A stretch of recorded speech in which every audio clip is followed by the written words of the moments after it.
Formidable. Vous pouvez goûter les vins. Vous pouvez répéter s'il vous plaît? Vous avez 4 verres de vin devant vous. Vous devez nous dire s'ils sont commercialisables ou pas, et si oui ou non, pourquoi. Et vous pouvez les goûter. Très bien, merci. Très bien.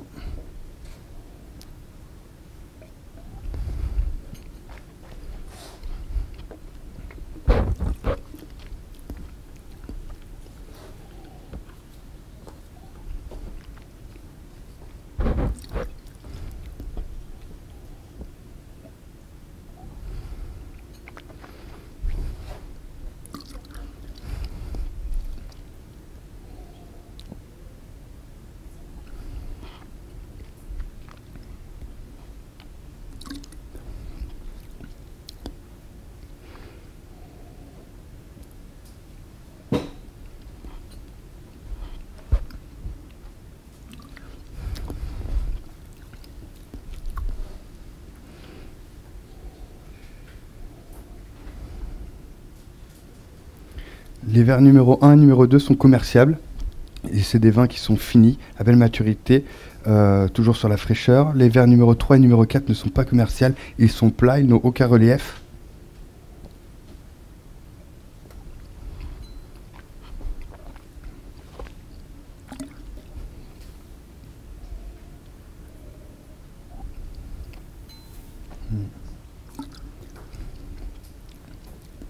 Le verre numéro 4 est bouchonné.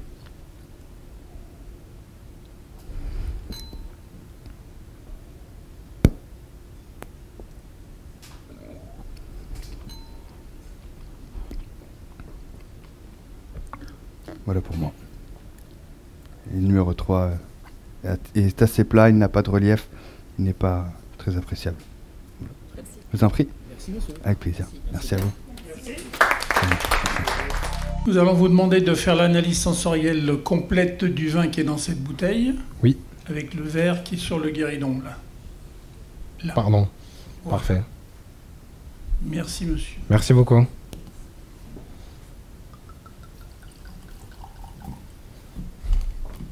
Donc, madame, messieurs, bonjour. Merci beaucoup pour cette très belle dégustation. Donc, nous sommes en présence d'un vin rosé avec une robe assez pâle sur les notes de litchi avec des reflets roses qui peuvent laisser penser à des notes de jeunesse. Un disque qui est fin, qui est net.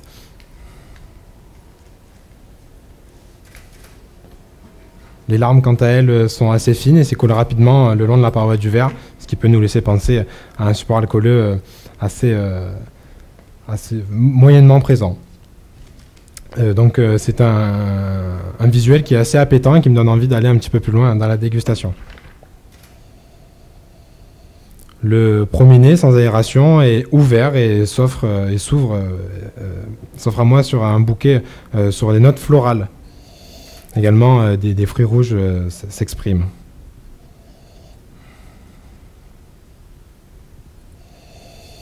Après aération, ce nez se confirme sur la gourmandise, sur quelque chose d'assez aérien, toujours avec ces notes florales, fleurs blanches. Également, j'ai une légère pointe de violette.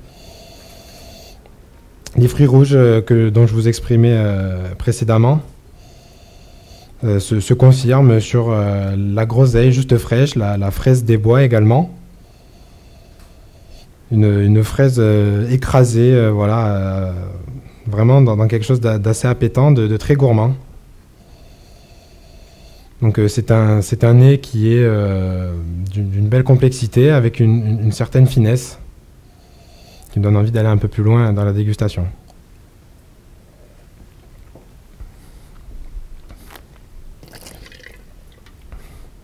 L'attaque est franche, nette, qui laisse place à une belle texture, qui vient enrober toute la bouche, avec une fraîcheur qui tient tout le long et qui vient un petit peu élever ce vin. On a également un support alcooleux bien présent qui vient apporter un très bel équilibre à ce vin rosé.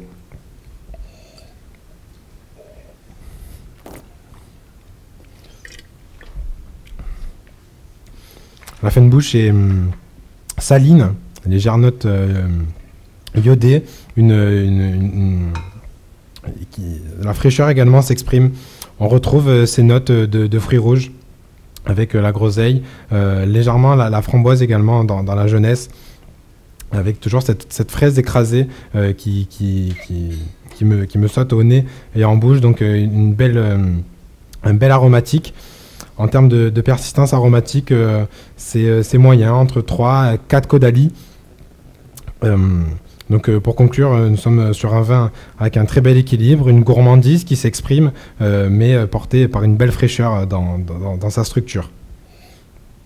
J'aimerais déguster ce vin dès maintenant, je me fais extrêmement plaisir, mais pourquoi pas l'attendre 2 à 3 ans. Je pense que cette fraîcheur franche et vive pourra un petit peu lui permettre de se garder dans le temps. Pardon.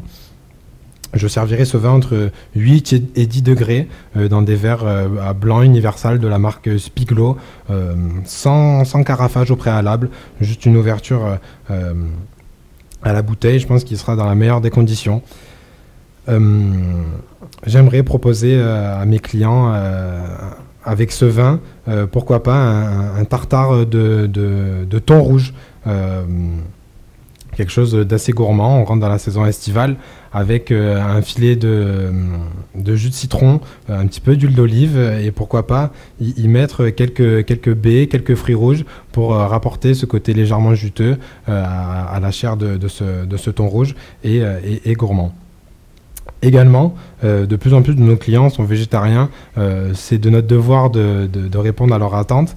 Pourquoi pas travailler la betterave. La betterave ici en plusieurs textures, un petit peu dans toutes ces textures, en cru, en cuite, en gelée. Pourquoi pas faire également un jus de betterave légèrement corsé pour venir travailler donc, sur ces textures, sur ces arômes et peut-être découvrir ou faire redécouvrir ce beau légume à nos clients.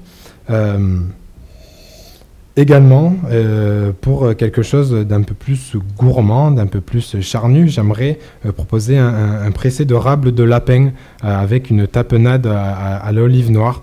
Je pense que le vin apporterait ce vent de fraîcheur, ce côté un peu croquant à ce lapin, avec juste sur le côté un crouton frotté à l'ail pour que le client, pourquoi pas, il vienne à jonctionner ce lapin et cette tapenade. En tout cas, je vous remercie énormément pour cette belle dégustation. Merci beaucoup. Merci, monsieur.